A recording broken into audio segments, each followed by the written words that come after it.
Hello and welcome back to DaveTech YouTube channel. In this tutorial, I'll show you how to delete APKs on Google TV. Before we continue, a quick reminder. If you're using a smart TV, Fire Stick or Android TV device, I highly recommend using a VPN.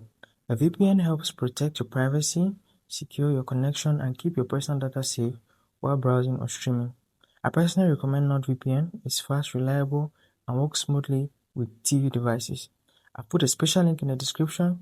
If you want to check it out, do so right now. Let's get back into the video. Go to settings, move to all settings, and I'm going to navigate down all the way to apps. So click on apps, and you should find a full list of your apps if you click on see all apps. So this is every application on the device.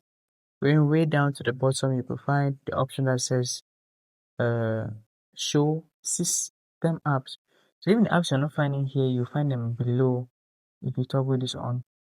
But the idea is you have all your applications in sight. So these are the applications you're free to do as you wish with them. In this case, I'm teaching you how to delete an application. So we have the Facebook application here. This application I'll be using as an example. So if I click on Facebook, I have the ability to open the application, uninstall, storage used, clear data, clear cache, clear defaults, turn on notifications and other permissions. The option I want to hit on is uninstall. So if I click on uninstall, I have the ability to uninstall this app immediately.